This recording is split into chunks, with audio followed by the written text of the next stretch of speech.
South वाला hero से न कम लगता रहा कि तोहरे के दिल हम देहोबे करे जतू तो बम लगता रहा। अच्छा यहाँ पे इतने लोग हैं लेकिन शोर नहीं आ रहा है, आवाज नहीं आ रहा है मुझे आप लोगों की। खुशी जी एनर्जी खत्म हो गया क्या? भूख लगा है आप लोगों को? खुशी हमने 1 सेकंड का थोड़ा सा बाबू सवालों का साउंड बढ़ावा ना 1 मिनट सोम लगा करा साउथ वाला हीरो से सोम लगा करा कि तोहरे दिल हो देवे करे जा तू तो बम लगा करा। बजा बजा भैया 1 2 1 2 3 4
अगर यही लाइन हमारे पवन भैया भाभी को बोलेंगे तो पता है कैसे बोलेंगे?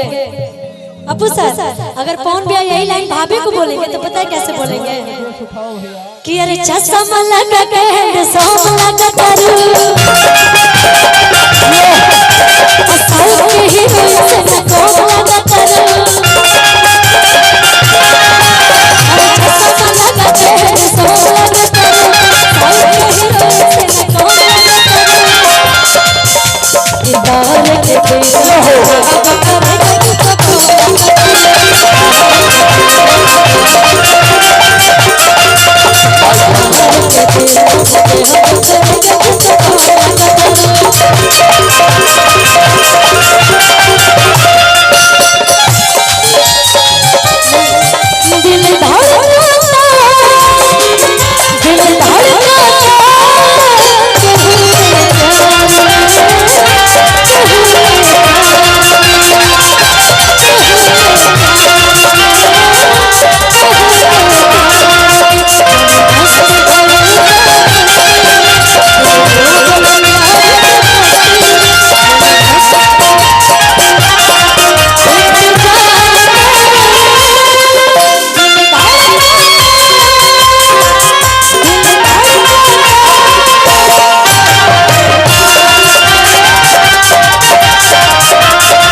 और जो भी डांसर है आप लोग चले रास्ता छोड़ जाने के लिए।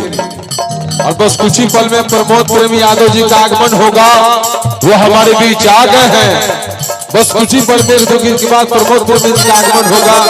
हमारे कौशल बाबा आ रहे हैं, डांसर पढ़ लीजिए डांसर को। अच्छा ये तो हमारे भैया भाभी को बोल रहे थे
खुशी हमने का बीच में बहुत सुंदर नृत्यांगना मंटन मिश्रा बड़ी स्वागत बा।